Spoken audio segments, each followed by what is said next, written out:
Point number 26, capital gain on transfer of capital asset by way of distribution of dissolution of a firm AOP और BOI.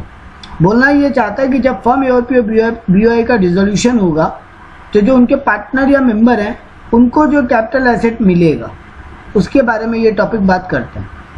तो यहाँ पे simple बात बोला है, फर्म के हाथ में वो कैपिटल गेन कहलाएगा, फर्म के हाथ में वो कैपिटल एसेट ट्रांसफर कहलाएगा, क्योंकि फर्म पार्टनर को दे रहा है तो फर्म के हाथ में उस पर कैपिटल गेन लगेगा।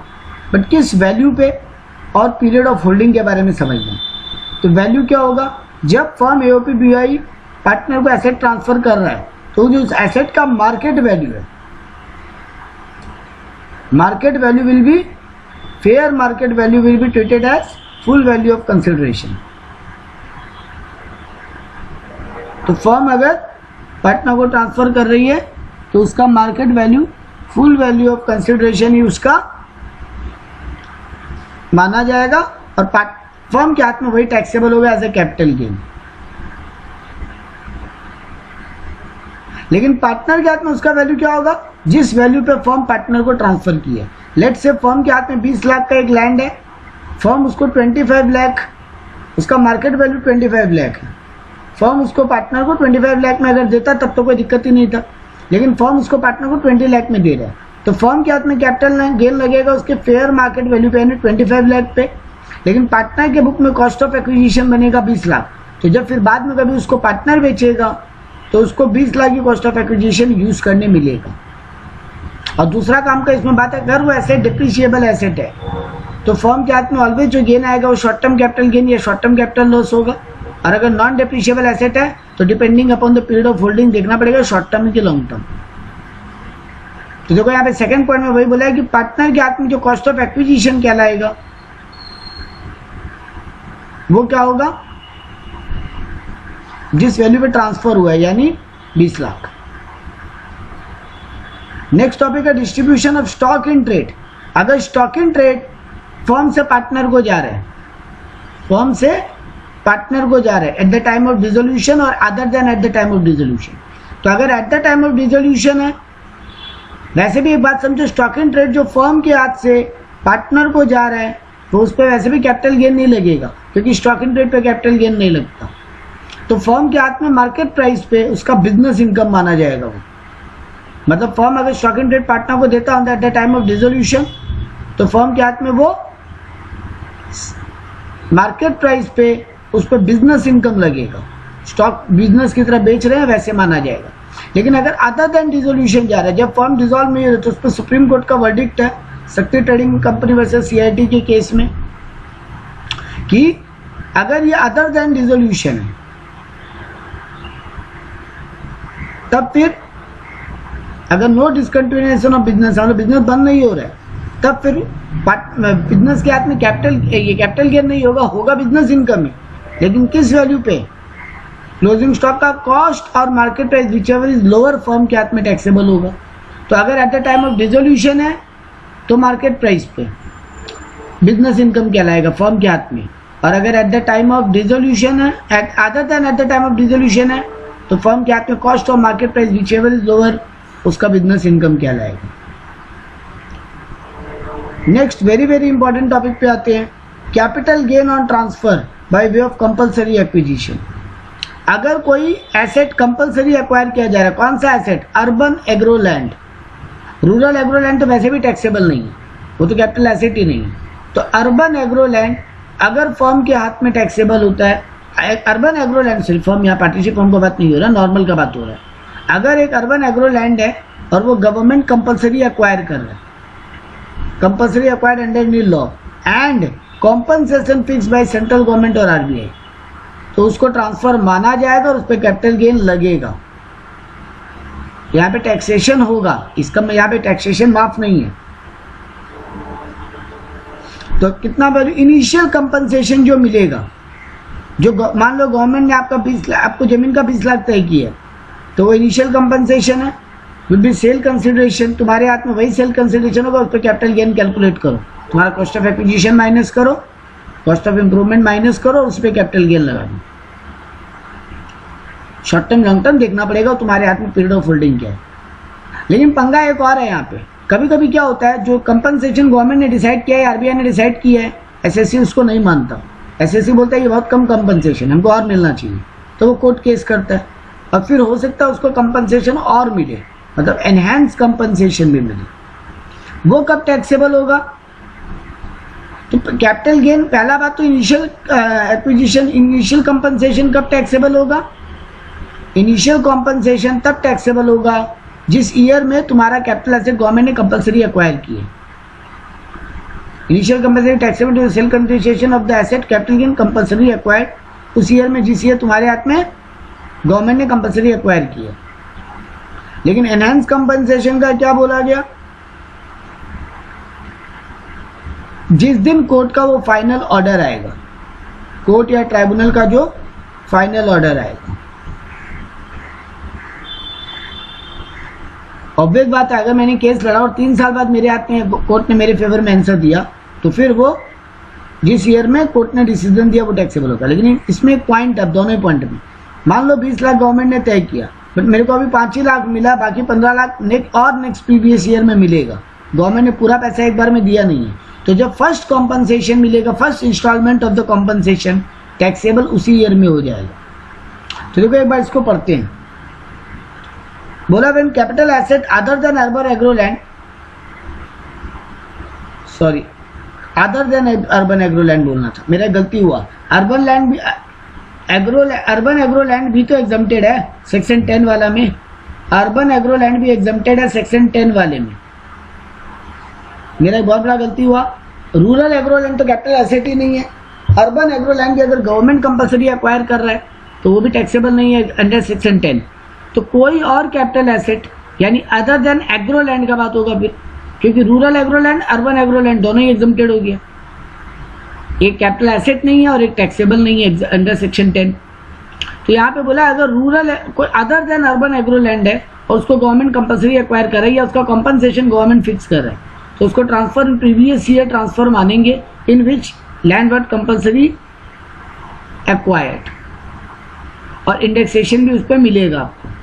फिर बोला इनिशियल कंपनसेशन एक है, तो इनिशियल कंपनसेशन जो स्टार्टिंग में गवर्नमेंट ने डिसाइड किया, sale be taken as sale consideration of the asset of capital gain shall be compulsory computed accordingly. लेकिन एनहांस कंपनसेशन में क्या बोला? At the time the assessee is not satisfied with the compensation determined and may go for an appeal against the amount determined. If on the appeal the compensation is enhanced, it shall be fully taxable as capital gain in the year in which the final order of such court or tribunal or other authority is made. जिस year में order pass हुआ उस year में वो taxable हो जाएगा। The cost of acquisition and improvement there to be taken as nil. Obvious बात है, जब मेरे को पहला कॉम्पनसेशन मिला तभी तो मैंने कॉस्ट ऑफ एक्विजिशन माइनस कर लिया होगा, एक्सपेंस ऑन ट्रांसफर माइनस कर लिया होगा। तो अब मेरे को COA, cost of improvement, expenditure on transfer वो सब माइनस करने नहीं मिलेगा, क्योंकि वो ऑलरेडी डिडक्ट हो चुका है जब पहली बार कैपिटल गेन कैलकुलेट हुआ इनिशियल कॉम्पनसेशन के टाइम। इसको लॉन्ग टर्म या शॉर्ट टर्म क्या मानेंगे वो भी डिपेंड करेगा तुम्हारा किस दिन गवर्नमेंट ने कंपल्सरी एक्वायर किया था। It is possible that person may die before the enhance compensation is received and the enhance compensation received by the legal heir, such enhanced compensation will be taxable in the hand of person received the same. The expenses for realization of such compensation may be claimed as deduction and expenses on transfer. हाँ, यहाँ पे एक बात बोला, जो legal air है उसके हाथ में टैक्सेबल हो जाएगा वो। हाँ, इस केस को लड़ने के लिए भी कोई खर्चा लगा वो तुमको माइनस करने मिल जाएगा। When the right to receive the compensation is in dispute, where the amount of the compensation considered is subsequently reduced, कभी कभी होता है गवर्नमेंट ने उल्टा रिड्यूस कर दिया, कोर्ट ने, सॉरी गवर्नमेंट ने नहीं, कोर्ट ने तुम्हारा कॉम्पनसेशन को रिड्यूस कर दिया। The capital gain of that year in which the compensation considered received was taxed shall be recomputed by the AO accordingly, hence the capital gain shall be taxable even if the compensation amount is in dispute and the assessor shall be entitled to get the assessment amendment if compensation later on reduced। यहाँ पे सीधा बात बोल रहा है, अगर तुम्हारा compensation reduce हो जाता है तो AO दोबारा उस पर्टिकुलर ईयर का असेसमेंट दोबारा करेगा और जितना तुम्हारा कैपिटल गेन एक्स्ट्रा दिया हुआ था वो तुमको वापस मिल जाएगा। Capital gain on distribution of asset by companies in liquidation, ऊपर था AOP, BOI या पार्टनरशिप फर्म डिसॉल्व हो रहा है। यहाँ बोला अगर कंपनी लिक्विडेट हो रहा है तो when the asset of a company are distributed to share holder, क्योंकि कंपनी डिसॉल्व होगा या कंपनी लिक्विडेट होगा, वाइंडिंग अप होगा, तो पैसा किसको मिलेगा? शेयर होल्डर्स को, या वो एसेट्स किसके में डिस्ट्रीब्यूट हो जाएगा? शेयर होल्डर में on the date of liquidation. Such distribution shall not be regarded as transfer for the company. Therefore, there will be no capital gain of the company. तो AOP, BOI, partnership firm में वो taxable हो रहा था, but यहाँ taxable नहीं होगा. However, लेकिन यहाँ क्या होगा? Share holder on the liquidation of a company receives any money और other asset from the company in lieu of the shares held by him. Such shareholder shall be chargeable to income tax under the head capital gain. क्योंकि उसको asset मिला है और उसका share company वापस ले लिया है, तो शेयर के बदले में उसको एसेट मिला है. In this case, the consideration price for capital gain purpose shall be money received and the market value of other asset to be distribution. तो अब यहाँ देखो, कंपनी के हाथ में टैक्सेबल नहीं किया, लेकिन शेयर होल्डर के हाथ में टैक्सेबल कर दिया. जो भी तुमको पैसा मिला और अगर कोई एसेट मिला तो उस एसेट का मार्केट वैल्यू, ये शेयर होल्डर के हाथ में टैक्सेबल हो जाएगा.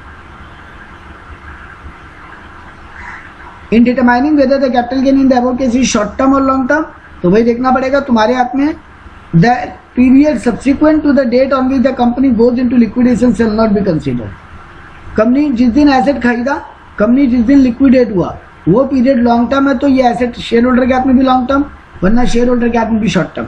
कभी कभी क्या होता है, लिक्विडेट होने के बाद भी शेयर होल्डर को मिलने में भी टाइम लगता है, उस पीरियड को कंसीडर नहीं किया जाएगा. यहाँ पे यही बोल रहा है, कंपनी लिक्विडेट हो गया उस दिन तक का डेट कैलकुलेट होगा लॉन्ग टर्म शॉर्ट टर्म देखने के लिए.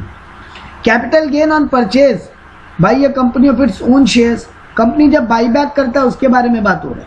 कंपनी अपना ही शेयर पब्लिक से वापस ले रहा है, तो any consideration receive by share holder from the company on purchase of its own share held by the shareholder shall be chargeable to tax on difference between the cost of acquisition and the value of consideration received by the holder of share as capital gain. यहाँ पे भी normal बात बोला एकदम. तुम एक share holder हो, company अपना शेयर बाईबैक कर रहा है, तो तुमको जो भी पैसा मिल रहा है कंपनी से शेयर के बदले में, वो तुम्हारा सेल वैल्यू मान लिया जाएगा और तुम्हारा कॉस्ट तुम जितने में शेयर लिए थे. A domestic company will be liable to additional income tax. अच्छा, यहाँ एक पॉइंट आया, शेयर होल्डर के हाथ में तो टैक्सेबल हुआ जो हुआ ही. अब कंपनी को क्या बोला, अब डोमेस्टिक कंपनी अगर है तो will be liable for additional income tax at the rate of 20% plus cess और सरचार्ज जो भी कंपनी पे लगता है on buyback of it share not listed on a recognised stock exchange. अगर एक डोमेस्टिक कंपनी और स्टॉक एक्सचेंज में लिस्टेड नहीं है, तो यहाँ पे कंपनी को भी एक एडिशनल 20% टैक्स देना पड़ेगा capital gain. Consequently the amount received on account of buyback of share will be exempted in the hand of share holder. तब फिर शेयर होल्डर को टैक्सेबल नहीं होगा. तो नॉर्मली क्या बोला, एक लिस्टेड कंपनी अगर अपना शेयर बाईबैक कर रहा है तो शेयर होल्डर के हाथ में टैक्सेबल हो जाएगा कैपिटल गेन. लेकिन अगर नॉट लिस्टेड कंपनी है और वो भी डोमेस्टिक कंपनी है, तो फिर शेयर होल्डर के हाथ में नहीं, कंपनी के हाथ में 20% रेट पे टैक्सेबल हो जाएगा. यही बात यहाँ चार्ट में समझा है. Taxable in the hand of company, अगर डोमेस्टिक कंपनी है तो टैक्स रेट 20% प्लस सरचार्ज सब सब्सिडी लेके 23.296% बन जाता है. Buyback of share by a company other than domestic company तो not subject to tax in the hand of company, company के हाथ में टैक्सेबल नहीं होगा. Buyback of specified security by any company not subject to tax in the hand of company. तो अगर domestic company है वो भी नॉट लिस्टेड तो ही उसके हाथ में टैक्सेबल है, तो फिर शेयर होल्डर के हाथ में एग्जम्प्टेड, अदरवाइज शेयर होल्डर के हाथ में टैक्सेबल हो जाएगा. Capital gain case in slump sale, इसको स्टार करके पढ़ना. स्लम सेल होता क्या है, और यहाँ पे कुछ काम का बात भी करनी. स्लम सेल का मतलब होता है एक कंपनी है, उसका बहुत सारा एसेट है, वो पूरा का पूरा कंपनी बेच दे रहा है, हम लोग कंपनी को सेल आउट कर रहे हैं. तो यहाँ पर अलग अलग एसेट का long term short term calculate करना नामुमकिन है. स्लम सेल होता है मतलब पूरा ब्लॉक ऑफ एसेट ही बेच दे रहे हैं. तो any profit on gain arising from slum sale effected by in previous year shall be chargeable to long term capital gain. अच्छा, पहला बात तो लॉन्ग टर्म ही हो जाएगा पूरा, माने कुछ एसेट शॉर्ट टर्म है, कुछ एसेट लॉन्ग टर्म है, कुछ 10 साल पुराना है, कुछ 7 साल पुराना है. यहाँ पर कैलकुलेशन करना नामुमकिन है अलग अलग एसेट को पकड़ के, क्योंकि कंपनी बोला पूरा बिजनेस ले लो, हमको 50 लाख रुपया दे दो. तो यहाँ पे क्या बोला है कि वो एसेट को लॉन्ग टर्म कैपिटल गेन में चार्ज होगा deem to be income in the previous year in which the transfer took place. However, underlying asset owned and held by the assessee for not more than 36 months is transferred under the slump sale capital gain shall be short term capital gain. अगर तुम अलग अलग calculate कर सकते हो तो तुमको जो भी इफेक्ट हुआ स्लम सेल से, अगर वो एसेट लॉन्ग टर्म हेल्ड कर रहे हो, अगर तुम वो बिजनेस ही 36 महीना से कम होल्ड कर रहे हो, तुम्हारा वो बिजनेस ही 3 साल से कम का है, तो फिर सारा asset short term capital gain हो जाएगा. तो एसेट अगर लॉन्ग टर्म है, बिजनेस अगर लॉन्ग टर्म है तो एसेट भी लॉन्ग टर्म. बिजनेस अगर शॉर्ट टर्म हेल्ड कर रहा है, यहाँ पे क्या बोला था, undertaking owned and held by the assessee. तुम्हारे पास वो बिजनेस 36 महीना से कम है तो फिर वो एसेट तुम्हारा शॉर्ट टर्म कैपिटल गेन माना जाएगा. तुमको कंपनी का नेटवर्थ कैलकुलेट करना पड़ेगा, वही cost of acquisition and cost of improvement होगा. तो in this case the slump sale of undertaking net worth of the undertaking shall be taken. तुमको कंपनी का नेटवर्थ कैलकुलेट करना पड़ेगा, और नेटवर्थ कैलकुलेट करोगे वो net worth cost of acquisition and cost of improvement मान लिया जाएगा. नेटवर्थ कैसे कैलकुलेट होगा, aggregate value of total asset of the undertaking reduce by the value of liability of such undertaking. तुम्हारे सारे एसेट्स का वैल्यू माइनस तुम्हारे सारे लायबिलिटी का value. However the following point should be noted.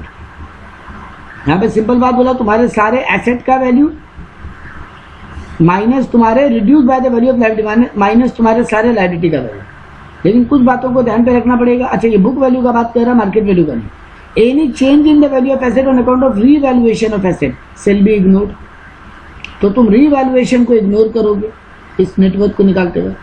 In case of depreciable asset the depreciated value of asset of such undertaking shall not exceed to be written down value of the block of asset. तुम्हारा depreciation तुम्हारे asset value से ज़्यादा नहीं होना चाहिए, और अगर non depreciable asset है तो उनको बुक वैल्यू पे ले लो. नेटवर्थ को नेगेटिव नहीं कर सकते कभी, और यहाँ पे इंडेक्सेशन का बेनिफिट नहीं मिलेगा, क्योंकि कौन सा एसेट कितना साल का वो कैलकुलेट नहीं कर सकते.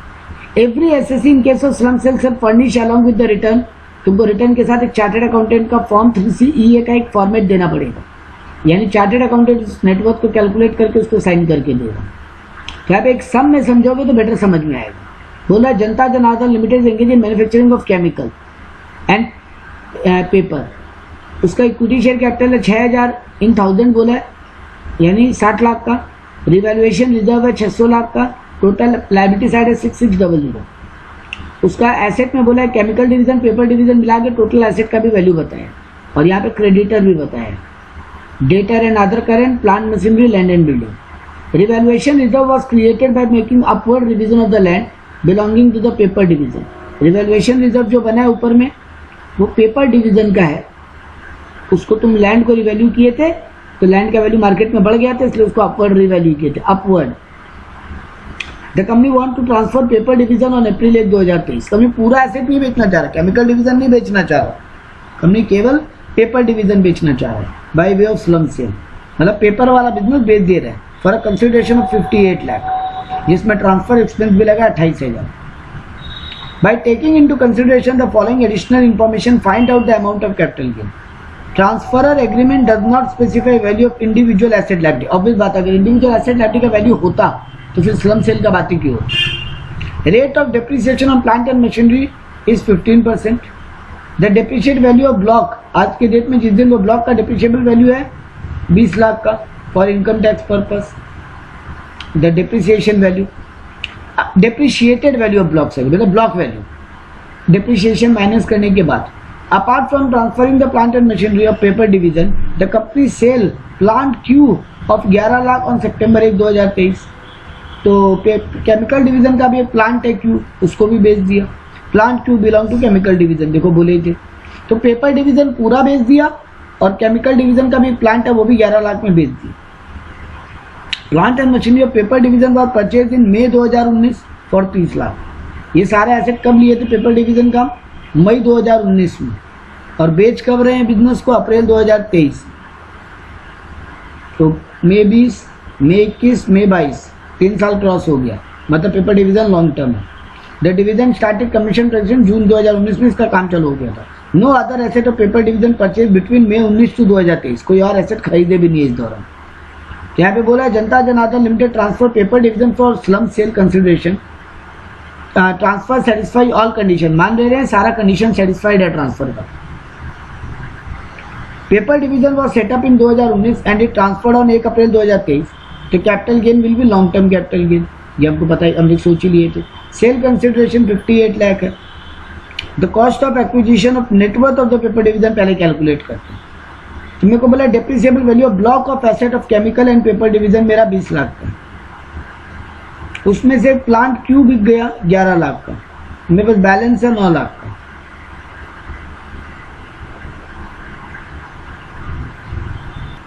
तो देखो अभी क्या बोल रहे हैं, तुम्हारा depreciated value of block of asset of paper division और केमिकल डिवीजन सब मिला के 20 लाख है, जिसमें से प्लांट क्यू जो खाली केमिकल डिवीजन का 11 लाख का बेचे, तो तुम्हारे पास बैलेंस केवल 9 लाख है।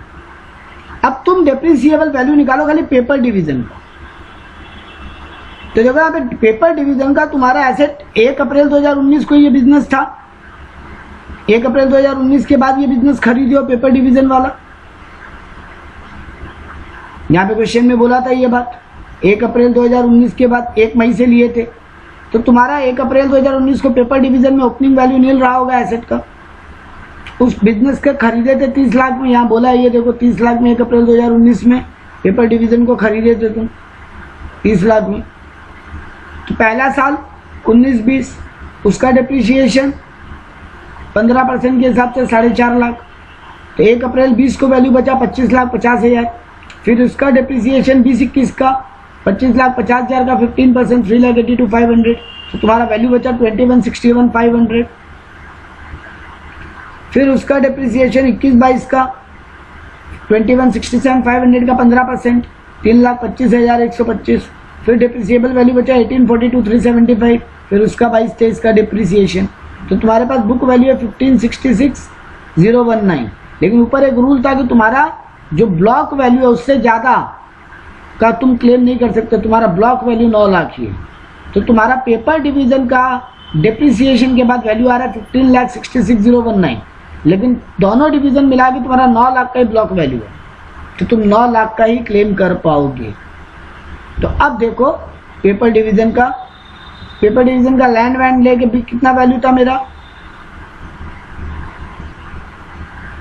कहाँ गया लैंड का वैल्यू, ये रहा 20 लाख का, उसमें से 6 लाख तो रिवैल्यूएशन रिजर्व, और ऊपर बोले था रिवैल्यूएशन रिजर्व को इग्नोर करते हैं, तो मेरा लैंड का वैल्यू कितना हुआ 14 लाख।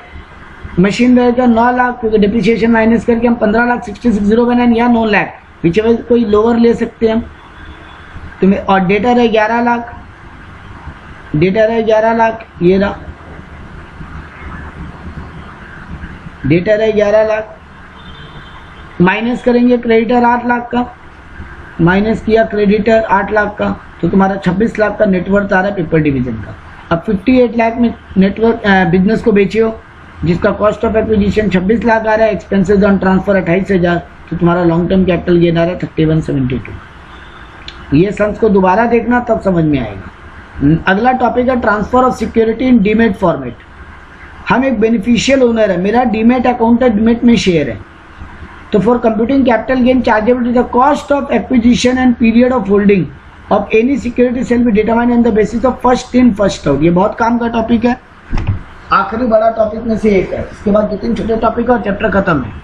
यहाँ पे बोलना ये चाह रहा है कि अगर तुम्हारा डीमैट में शेयर है, अगर तुम्हारा डीमैट अकाउंट में शेयर है, तो सिंपल रूल है कि तुम्हारा कौन सा शेयर पहले बिकम, रिलायंस का शेयर 10 जनवरी को लिए थे 500 शेयर @2200 @2200, और फिर और 15 जनवरी को फिर हम 300 शेयर लिए 2100 में, और अब हम 16 जनवरी को 300 शेयर बेचे। तो कौन सा शेयर बिकेगा, शेयर मार्केट का रूल बोलता है first in first out method, और उसी के हिसाब से तुम्हारा कॉस्ट ऑफ एक्विजिशन कैलकुलेट हो। मतलब ये जो 300 शेयर बिका है ये 2200 में से बिका है। FIFO method will be applied on respect of demat holding because in case of sale of demat securities, the securities held in physical form cannot be constructed to have been sold. तो physical share उसका बात यहाँ नहीं हो रहा है, सिर्फ demat format का बात हो रहा है। In the depository system the investor can open and hold multiple account, तुम्हारा बहुत सारा डीमेट अकाउंट हो सकता है। In such case investor has more than one demat account, FIFO method will applied on account wise. मान लो मेरा 2 demat account है, किस अकाउंट में लिए किस अकाउंट से बिका हमको वो देखना पड़ेगा। तो जिस अकाउंट से लिए उसी अकाउंट का अगर बिका तो अकाउंट वाइज कौन सा पहला FIFO है वो देखना पड़ेगा। तो या in any if an existing demat account of old physical stock is dematerialized and entered into a later date, the FIFO method on the base of date movement of the account is the date of entry into the account. ये भी बहुत काम का point बोला है। मान लो पहले मेरे पास फिजिकल शेयर था, मेरे पास एक डीमैट अकाउंट है जिसमें 10 जनवरी को हम शेयर खरीदा, मेरे पापा का कुछ फिजिकल शेयर मेरे अकाउंट में आया ट्रांसफर होके, फिजिकल शेयर था पापा के पास, वो मेरे पास आया मान लो 15 जनवरी को, और उसको अब हम डीमैट में कन्वर्ट किए। पापा इसको लिए थे लेकिन मान लो 20 साल पहले, ये 15 जनवरी 2023 का बात हो रहा है, पापा इसको लिए थे मान लो 2005 में, तब फिजिकल शेयर था मान लो उनके पास। तो 2005 का शेयर मेरे पास है, अपने तो पढ़ते हैं ना प्रीवियस ओनर का होल्डिंग पीरियड, प्रीवियस ओनर का कॉस्ट, अगर बिल पे या फ्री में शेयर मिला है तो। लेकिन यहाँ बोल रहा है डीमैट अकाउंट में पहले 10 जनवरी वाला शेयर है और ये 15 जनवरी को तुम कन्वर्ट करके डालो, तो ये फर्स्ट माना जाएगा, 10 जनवरी वाला ये सेकंड माना जाएगा। तो यहाँ पर यही बात समझा है, ये वाला प्रैक्टिकल सम आप देखना आपको समझ में आएगा। नेक्स्ट टॉपिक है insurance claim receive for damage और destruction of capital asset is treated as capital gain. देखो तुम्हारे पास एक एसेट था, आग लगा, एसेट जल गया, तुमको इंश्योरेंस क्लेम मिला, तुम्हारे लिए वो इंश्योरेंस क्लेम कैपिटल गेन माना जाएगा। Compensation received because of damage और destruction of any capital asset, अगर वो कैपिटल एसेट है, वहाँ फ्लड आ गया, राइट हो गया, एक्सीडेंट हो गया, कोई एनिमी एक्शन हो गया वॉर के कारण, तो whether a person receives any time during previous year any amount of other asset under any insurance from any insurer and the above two conditions are satisfied, then the receipt of such money or other assets shall be liable to by capital gain। तुम्हारे हाथ में capital gain लगेगा previous year के अंदर, जिस साल money received हुआ उस साल। तो अगर मान लो मेरा कंपनसेशन 21-22 में डिसाइड हुआ, मिला 22-23 में, तो फिर ये 22-23 में टैक्सेबल होगा। पैसा जिस साल रिसीव होगा उस साल टैक्सेबल का बात करना। अब बोला ये जो ऊपर वाला पॉइंट है ये कब एप्लीकेबल नहीं होगा, यहाँ पे उसका एक्सेप्शन दिया है। व्हेन सेक्शन 44(1)(a), देखो ये 44(1)(a था, 45(1)(a सॉरी, तो when 45(1)(a) is not applicable, that is damage is not as a result of 4 category. When insurance compensation is a capital receipt, if the condition mentioned are not satisfied in 4(1)(a), ये 4 category नहीं है। मानिए flood, typhoon, hurricane, cyclone, earthquake, इसके कारण destruction नहीं हुआ, right या civil destruction नहीं है, एक्सीडेंटल या फायर एक्सप्लोजन नहीं है, एक्सीडेंट बाई एन एनिमी और action taken in combating an enemy वो भी नहीं है। अगर ये 4 कंडीशन नहीं है, इसके अलावा कोई और कारण से डैमेज हुआ और तुमको कॉम्पनसेशन मिला, उसको कैपिटल रिसिप्ट मानेंगे। तो बोला if the condition mentioned are not as per section 45(1) is not applicable and consequently insurance compensation will not be charge to tax. For example road accident take place in which the vehicle or machinery और furniture being carried out destroyed, ship being overweight is sunk, ship overweight था डूब गया, road accident हो गया, ये चारों accident में covered नहीं है, इन पे कैपिटल गेन नहीं लगेगा, इसको कैपिटल रिसिप्ट मानेंगे, ये तुम्हारा कैपिटल गेन नहीं है। सेकंड क्या बोला, when the insurance compensation is a revenue receipt if the condition mentioned are not certified, insurance company is a revenue receipt. 45(1) is not applicable but the receipt may be taxable as a trading receipt under the section 28। यहाँ बोलना ये चाहता है तुम्हारा stock destroy हुआ, stock, तो फिर वो तब भी वो कैपिटल गेन हेड में नहीं आएगा, है तो रेवेन्यू रिसिप्ट। स्टॉक डिस्ट्रॉय का जो इंश्योरेंस क्लेम मिला वो कैपिटल रिसिप्ट, वो कैपिटल रिसिप्ट नहीं है, स्टॉक था तुम्हारा, ये फर्नीचर या एसेट या मशीन नहीं था। तो यहाँ पे बोल रहा है वो है तो नहीं कैपिटल रिसिप्ट, लेकिन वो टैक्सेबल नहीं होगा, क्योंकि यहाँ पे स्टॉक डिस्ट्रॉय हुआ है, जैसे एग्जांपल में बोला देखो स्टॉक थेफ्ट हो गया, स्टॉक डिस्ट्रॉय हो गया, तो वो तुम्हारा यहाँ पे टैक्सेबल नहीं होगा।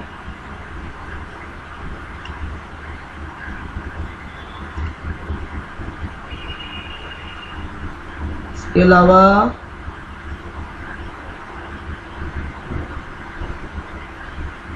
हाँ, अगर ये जो कॉम्पनसेशन मिल रहा है उसमें कॉस्ट ऑफ एक्विजिशन क्या लेंगे, जो तुम्हारा एज यूजुअल है। Indexation benefit till the year of destruction मिलेगा। टैक्सेबल जिस ईयर में पैसा रिसीव होगा एज अ कॉम्पनसेशन, वो लोग क्लेम एडमिट कर लिया बट दिया नहीं है तो टैक्सेबल नहीं होगा। और टैक्स रेट जिस ईयर में पैसा रिसीव होगा उस ईयर जो रेट है वो रेट एप्लीकेबल हो जाएगा।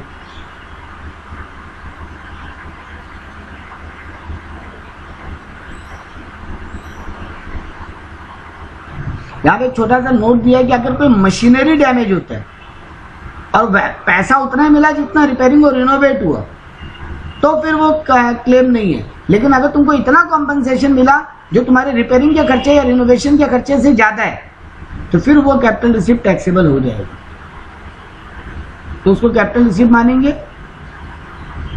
वो भी टैक्सेबल नहीं होगा। सॉरी, उसको कैपिटल रिसीप्ट मानेंगे, वो भी टैक्सेबल नहीं होगा। वो बिजनेस में चला जाएगा, बिजनेस इनकम की तरह जाएगा। Computation of capital gain in case of land and building. तो लैंड एंड बिल्डिंग में क्या होगा, there is a transfer of land और बिल्डिंग और both the asset may be long term capital asset और short term capital asset, it may be depreciable और non depreciable asset.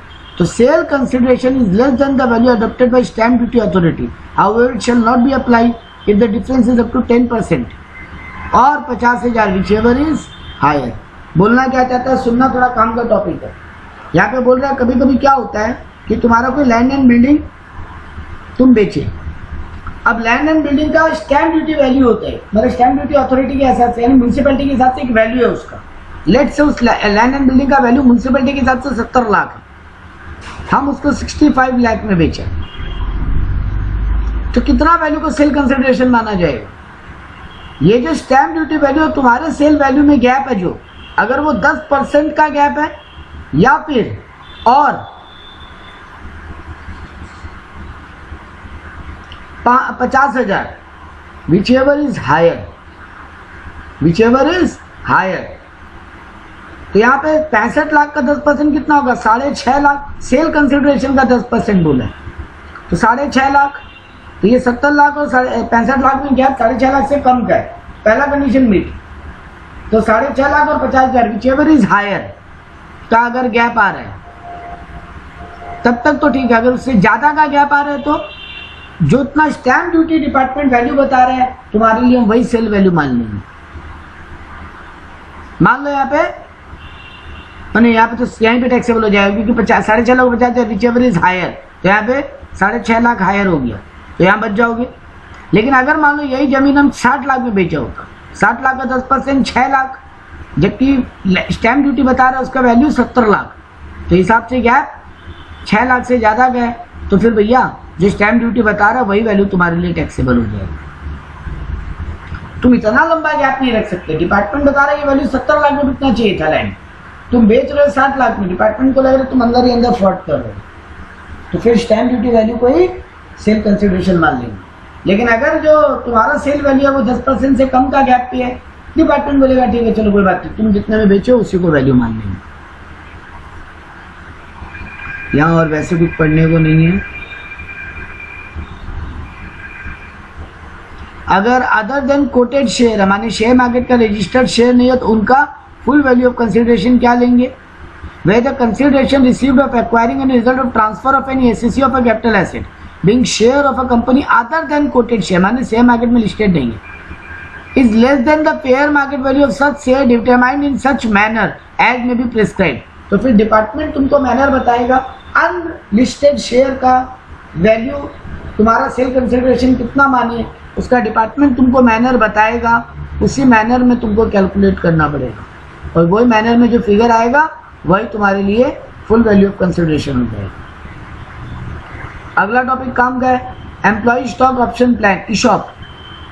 तो when the shares और securities are issued by an employer company to his employ, the tax treatment shall be as under. If such share are issued in any previous year up to 2008 में but other than 1999-2000, मतलब 99-2000 के बाद लेकिन 8-9 तक का है, तो tax treatment salary head में हो रहा था, nothing shall be taxable as per कीजेड।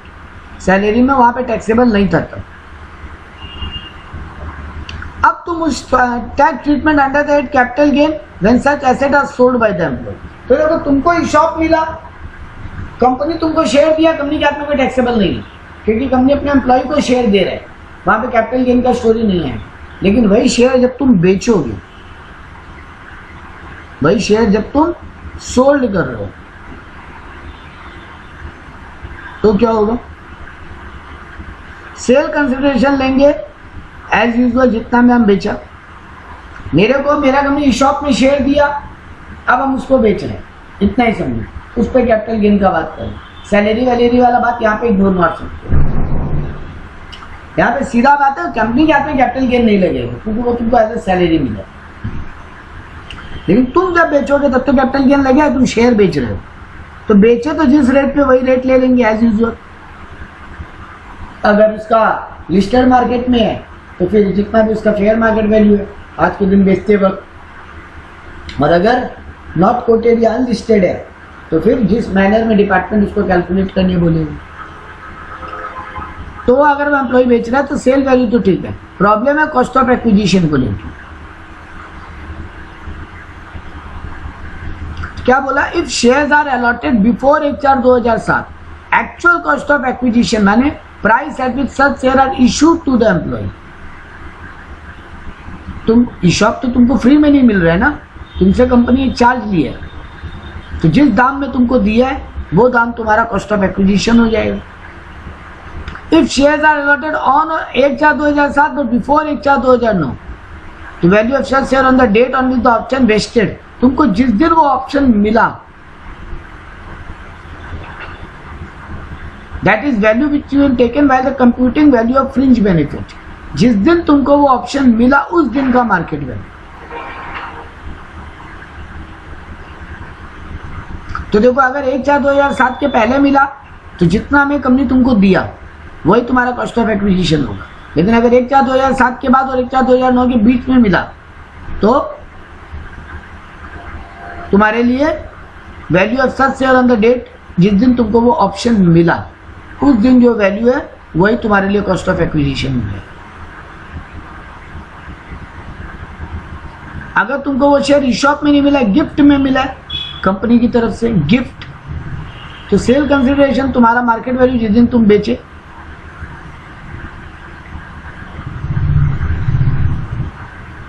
Sorry, यहां कंपनी के हाथ में कैपिटल गेन का बात होगा क्योंकि कंपनी तुमको गिफ्ट दी है। एक मिनट, कंपनी तुमको गिफ्ट दिया है, गिफ्ट।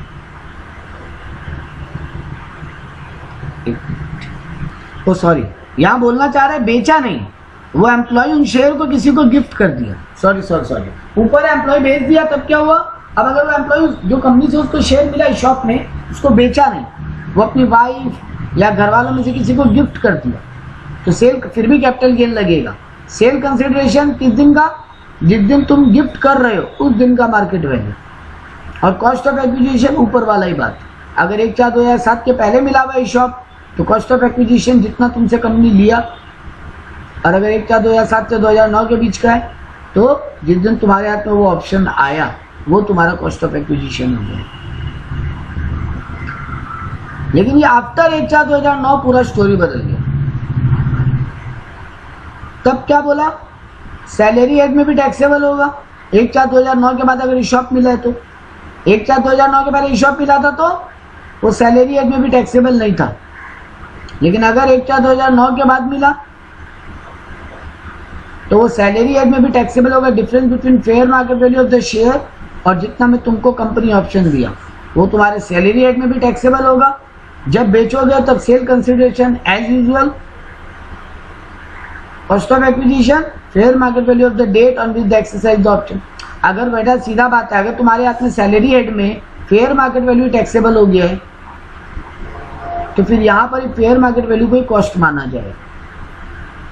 और वही तुम किसी को गिफ्ट करोगे तो भी सेम बात, गिफ्ट किया तो जिस दिन गिफ्ट किया उस दिन का मार्केट वैल्यू सेल कंसिडरेशन, और कॉस्ट ऑफ एक्विजिशन भाई फेयर मार्केट वैल्यू जिस दिन तुम्हारे हाथ में ऑप्शन आया था। तो यार 2009 के बाद वो सिंपल रन, इसका सम देखना समझ में आएगा, कुछ ज्यादा है नहीं। ये इंपॉर्टेंट है। Capital gain on virtual digital asset. Virtual digital asset क्या होता है? Crypto currency. आज की डेट में वेरी वेरी इंपॉर्टेंट है ये। क्योंकि इस पे कैपिटल गेन का गवर्नमेंट बात करता है। तो एनी इंफॉर्मेशन और कोड और नंबर और टोकन, क्रिप्टो क्या होता है? जो इंडियन करेंसी नहीं है, जो किसी कोड या नंबर में डील होता है। यहाँ पे एग्जांपल कोई बोला क्रिप्टो फैब्रिक, सिंपल बात समझो, क्रिप्टो करेंसी का बात कर रहा है और कुछ नहीं, तुम्हारे लिए उतने जानने वाला बात है। जो टेंजिबल नहीं है, नॉन फंगिबल टोकन है, other then notified digital asset है। आरबीआई का नोटिफाइड डिजिटल नहीं है वो, आरबीआई का नोटिफाइड डिजिटल होता तब तो क्रिप्टो नहीं होता। क्रिप्टो इंडिया में अभी आरबीआई नोटिफाई नहीं किया। तुम इतना समझो क्रिप्टो का बात किया, इतना ज्ञान पढ़ने की जरूरत नहीं पड़ेगी। इसका रेट ऑफ टैक्स क्या होगा? Any income from transfer of any virtual digital asset will be taxed at 30%। तो पहला बात तो इस पे अलग से कैपिटल गेन का रेट है, सीधा सीधे 30%। जब कंप्यूट करोगे तो deduction in respect of any expenditure और allowance set off any loss shall not be allowed. Cost of acquisition छोड़ के और कोई खर्चा माइनस करने नहीं देंगे। कॉस्ट ऑफ एक्विजिशन छोड़ के और कोई खर्चा तुमको माइनस करने नहीं मिलेगा। Set of loss from transfer of the virtual digital asset shell not be allowed. Digital asset से कोई लॉस होगा तो उसका कोई और अदर इनकम से उसको सेट ऑफ भी नहीं कर सकते, फिर डिजिटल गेन हो वहीं पे सेट ऑफ करना। Loss from transfer of virtual digital shall not be allowed to be carry forward to succeeding assessment year, और कैरी फॉरवर्ड भी नहीं है।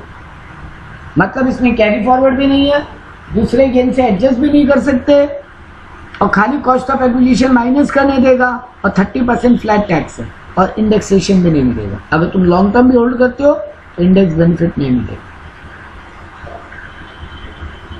तो in nutshell cost of acquisition allowed लेकिन विदाउट इंडेक्स। अदर एक्सपेंडिचर कुछ भी not allowed. Loss on transfer no adjustment with any other income. Loss from other activity no adjustment with BDA से कमाई हुआ है, वर्चुअल डिजिटल एसेट से कमाई हुआ कोई और एक्टिविटी में लॉस है, वो भी एडजस्ट नहीं होगा। कैरी फॉरवर्ड भी अलाउड नहीं है इस लॉस का। तो BDA has been held as an investment and income on transfer shall be taxable under that capital gain. हाँ, अब यहाँ दो ऑप्शन दिया। तुम अगर उसको इन्वेस्टमेंट की तरह शो कर रहे हो तो कैपिटल गेन में टैक्स दे दो, और तुम बोलते हो मेरा तो वही ट्रेडिंग है, मेरा तो वही काम है, मेरा वही बिजनेस इनकम है, तो वहाँ बिजनेस इनकम में टैक्स दे दो। हर जगह 30% ही सीधा टैक्स लगे,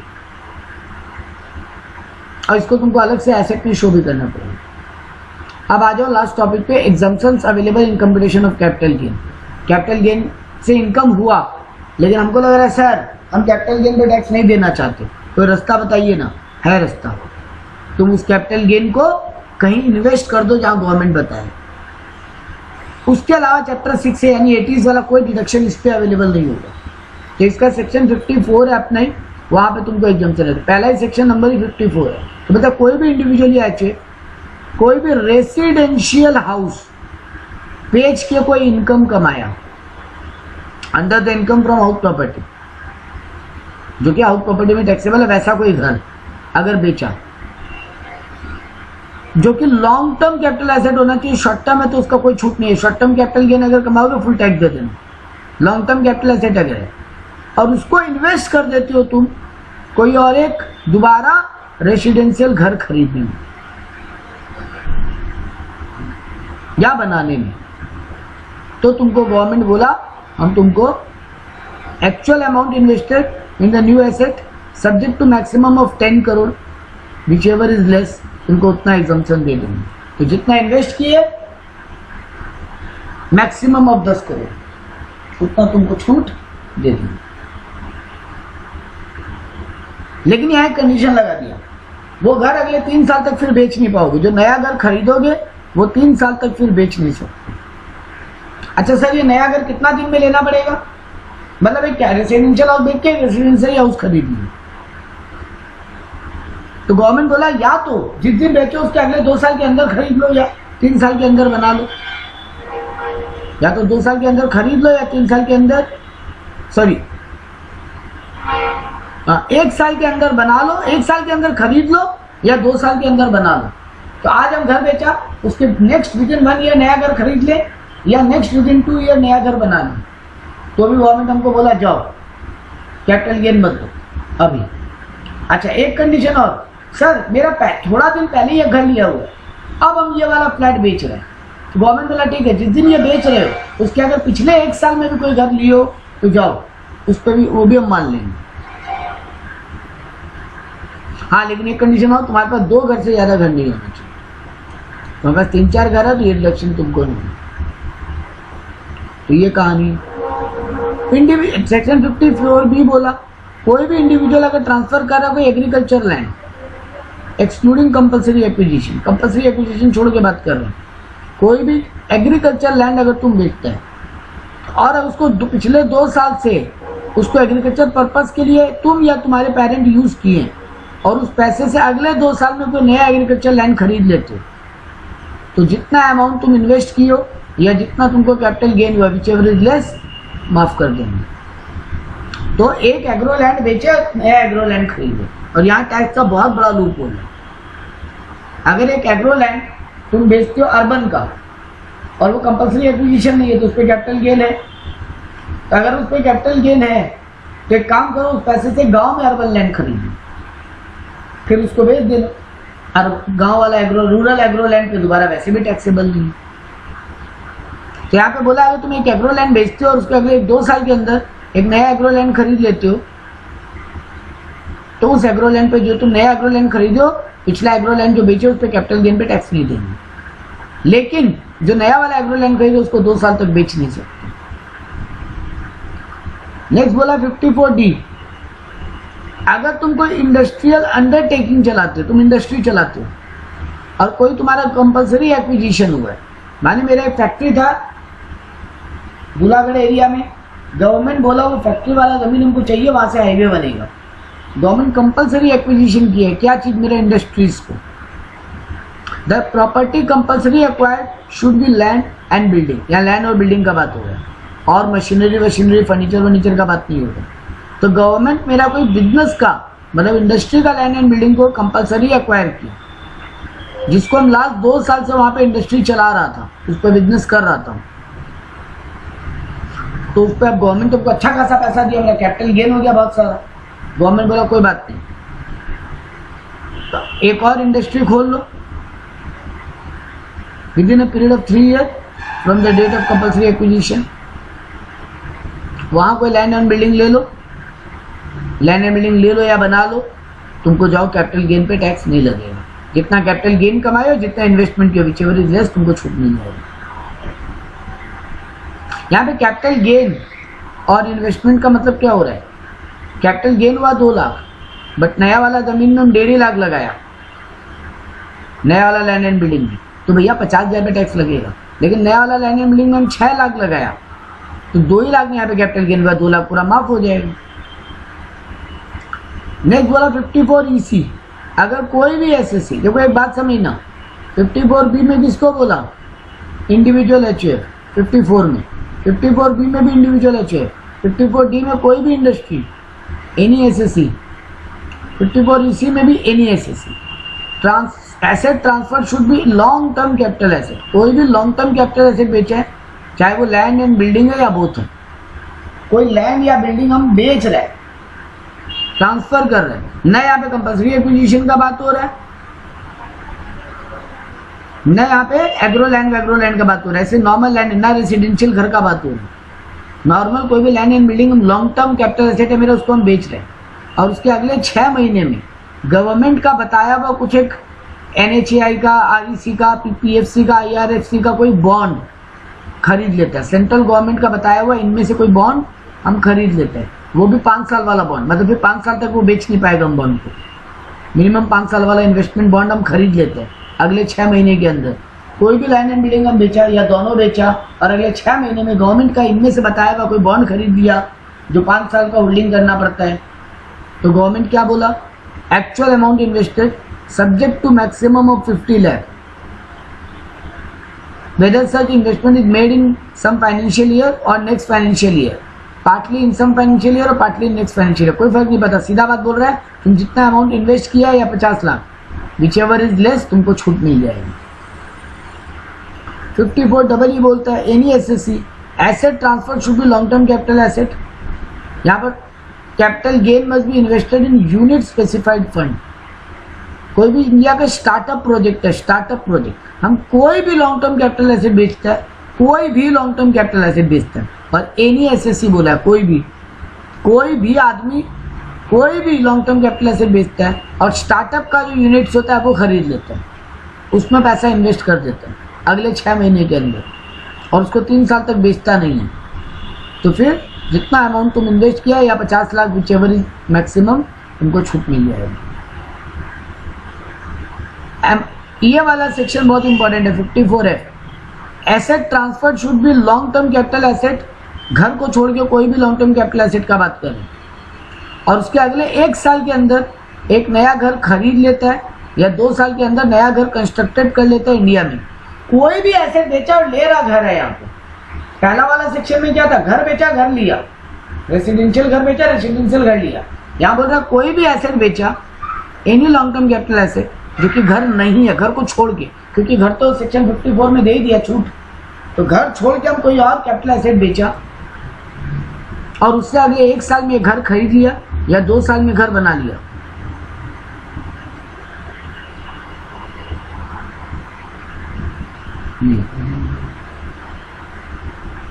ओ सॉरी नेक्स्ट 2 साल में घर खरीद लिया, नेक्स्ट 2 साल में घर खरीद लिया या बेचने के 1 साल पहले ही खरीदा था या 3 साल में घर कंस्ट्रक्ट कर लिया, वही पहला वाला सारा कंडीशन। तो ऐसे चाहिए हाँ, लेकिन एक बात है, मेरे पास एक घर से ज़्यादा घर नहीं होना चाहिए, एक ही रेसिडेंशियल घर होना चाहिए, एक और ले रहे हैं बस ये नया वाला, और उसको अगले 3 साल तक बेचता नहीं है, तो फिर मेरे को ये फॉर्मूला पे छूट मिलेगा, long term capital gain multiply by amount investment divided by net sale consideration. तो अगर हम एक लॉन्ग टर्म कैपिटल एसेट बेच रहे हैं और उससे 1 साल के अंदर एक घर खरीद ले रहे हैं, 1 साल पहले ये घर खरीदा था या नेक्स्ट 2 ईयर में खरीद लेता है या नेक्स्ट 3 ईयर में कंस्ट्रक्ट कर लेता है और फिर उसको अगले 3 साल तक बेचता नहीं, तो फिर मेरे को ये वाला फॉर्मूला फिगर कैलकुलेट करो, उतना छूट मिल जाएगी। सेक्शन 54G बोलता है कोई भी इंडस्ट्रियल अंडरटेकिंग, कोई भी मशीन प्लांट बिल्डिंग और लैंड यूज फॉर बिजनेस उसको बेच रहे हैं। पहला वाला में भी इंडस्ट्रियल अंडरटेकिंग था, वहां बोला था कंपलसरी एक्विजिशन, यहाँ कंपलसरी एक्विजिशन नहीं बोला है। तो अगर कोई भी इंडस्ट्रियल अंडरटेकिंग है जो मशीन प्लांट बिल्डिंग ये सब बेच रहे हैं, transfer should be due to shifting of one other area other than an urban area. तुम अपना बिजनेस को बेच के अदर देन अर्बन एरिया का नया बिजनेस खोलना चाहते हैं और नेक्स्ट 1 ईयर में या तो 1 साल पहले नया बिजनेस चालू कर चुका है या अगले 3 साल में कर देगा, तो गवर्नमेंट बोला अमाउंट इन्वेस्टेड और capital gain whichever is less तुमको छूट मिल जाएगी। 54GA बोलता है any SSC being industrial undertaking, फिर वही आ गया machinery plant and building for business of industry should be situated in urban area should have been transferred. यहाँ पे क्या बोला था, सिचुएटेड का कोई कंडीशन नहीं था, नहीं यहाँ भी बोला था situated in urban area should have been transferred और फिर शिफ्टिंग करता अदर देन अर्बन एरिया में। यहाँ भी बोला सिचुएटेड इन अर्बन एरिया, ऐसा कुछ तुम बेचा और स्पेशल इकोनॉमिक जोन में वो बिजनेस चालू कर देते हैं। तो ऊपर क्या बोला, तुम अर्बन एरिया बेच के अदर देन अर्बन एरिया का इंडस्ट्री खोला तो छूट मिल रहा है। यहाँ बोल रहा है अर्बन एरिया का बेचा और स्पेशल इकोनॉमिक जोन में बिजनेस को डेवलपमेंट किया अदर देन अर्बन एरिया कोई SEZ में, तो भी सेम छूट है। लास्ट है 54GB, बोला कोई भी इंडिविजुअल चाहिए कोई भी लॉन्ग टर्म रेसिडेंशियल प्रॉपर्टी, छिपी चाहे पे बोल रहा है घर हो या प्लॉट हो लेकिन रेसिडेंशियल होना चाहिए, ट्रांसफर करता है। Such transfer to place between 1/4/2012 से 31/3/2022। Net consideration utilise for subscribing more than 25% of startup company. Startup company का शेयर खरीदता है। तुम कोई भी रेसिडेंशियल प्रॉपर्टी बेच रहे हो, फिर चाहे वो ज़मीन हो या घर हो, खाली ज़मीन भी हो लेकिन तुम उसको रेसिडेंस के लिए रखा था, तो फिर तुमको छूट मिलेगा। कब बेचा है, 2012 से 2022 के बीच में, और उसमें से मिनिमम 25% इक्विटी शेयर में इन्वेस्ट कर दिए startup company. The company invests the amount received in new asset including computer and computer software before due date of filing of ROI। और तुम जिस कंपनी को पैसा दिया वो उससे सॉफ्टवेयर वगैरह कंप्यूटर वगैरह खरीद रहे हैं। स्टार्टअप कंपनी में तुम पैसा लगा रहे हो 25% मिनिमम, सॉरी 25% से ज़्यादा, सॉरी तुम्हारा जितना नेट कंसिडरेशन वो आया प्रॉपर्टी बेच के उसका 25% से ज़्यादा तो फिर तुम जितना अमाउंट इन्वेस्ट किया या जितना कैपिटल गेन किया, विच एवर इज लेस, तुमको छूट मिल जाए।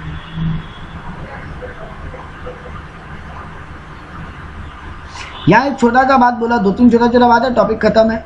यहाँ बोला कि अगर तुम जो ये एग्जाम्पशन से पैसा लगाना था तुमको, अगर तुम नहीं लगाते लेकिन कोई सेंट्रल गवर्नमेंट का डिपॉजिट स्कीम है वहां रख देते हो एक बार पैसा, मतलब अगर तुम ये पैसा तुरंत नहीं लगा रहे हो तो तुमको टाइम दे रहे ना, 2 साल, 1 साल, 3 साल, तो ये स्कीम में पैसा डाल दो। और स्कीम से जब भी पैसा निकालो उसी पर्पज के लिए निकाल के लगा देना, उतना टाइम के अंदर जो मेंशन था। तो यहाँ पे कंडीशन है कि जो तुम पैसा कैपिटल गेन कमाए, मान लो तुम बोले तो 2 साल में घर बनाएंगे ना, ठीक है हम 2 साल में बना लेंगे, गवर्नमेंट बोला रुको, तब तक वो पैसा कोई स्कीम में डाल दो, फिर वहीं से निकाल के वहां खर्चा कर देना जहां पे तुम्हारा बात हुआ था। Consequence if the asset acquired और transferred within 3 year of it acquisition, अगर वो जो कंडीशन था ना कि 3 साल तक बेच नहीं सकते, 5 साल तक रखना पड़ेगा, अगर उसके पहले बेच देते हो तो जिस ईयर बेचे हो उस ईयर वो दोबारा कैपिटल गेन के रूप में टैक्सेबल हो जाएगा। अगर सेंट्रल गवर्नमेंट के स्कीम में पैसा डालो, यूटिलाइज ही नहीं किया उस टाइम पीरियड के अंदर जितना में करना था, तो भी वो तुम्हारा वापस से लॉन्ग टर्म कैपिटल गेन के या शॉर्ट टर्म कैपिटल गेन के रूप में टैक्सेबल हो जाएगा। जिस स्टार्टअप कंपनी में पैसा लगाया वहां पे ऊपर बोला नहीं था कि कितना साल तक लगा के रखना है, यहाँ बोल दिया 5 साल तक लगा के रखना है उसमें पैसा, पहले निकाल लिए तो वो टैक्सेबल अंडर कैपिटल गेन हो जाएगा। लॉन्ग टर्म कैपिटल गेन का रेट क्या है, तो बोला अगर लिस्टेड सिक्योरिटी है तो पहला 1 लाख तक कोई टैक्स नहीं, अगर लिस्टेड सिक्योरिटी है लॉन्ग टर्म कैपिटल गेन पहले 1 लाख तक कोई टैक्स नहीं, 1 लाख के बाद अगर विदाउट इंडेक्सेशन बेनिफिट लेते हो तो 10% टैक्स, अगर विथ बेनिफिट ऑफ इंडेक्सेशन लेते हो तो 20% टैक्स, अगर ये लिस्टेड सिक्योरिटी है तो, अदर देन म्यूचुअल फंड, और अगर कोई और अदर ऐसे तो सीधा 20% tax with benefit of indexation. 80C से 80U का कोई भी इंसेंटिव तुमको नहीं मिलेगा। जो भी है exemption limit will be availed first on other income and then capital gain among capital gain long term, ये फालतू ज्ञान है, काम का नहीं है। Tax on long term capital gain from unlisted security पे लॉन्ग टर्म कैपिटल गेन कितना लगेगा, 10% विदाउट बेनिफिट ऑफ इंडेक्सेशन।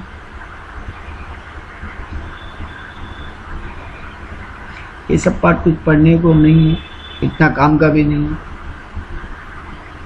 ये बात हम वहां बोला था लॉन्ग टर्म कैपिटल गेन में शेयर मार्केट वाला पे 1 लाख तक टैक्स नहीं है, उसके बाद टैक्स है, ये ऊपर लिखा नहीं था यहाँ बोल दिया।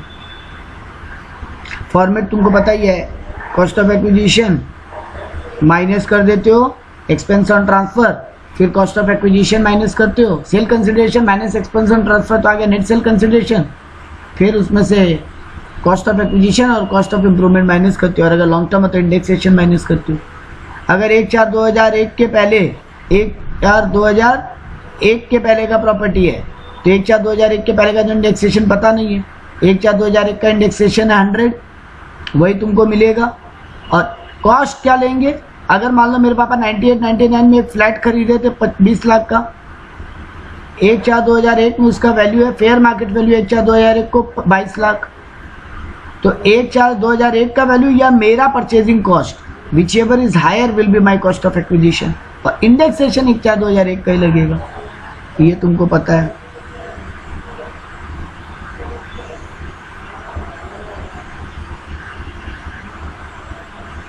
I think we are done.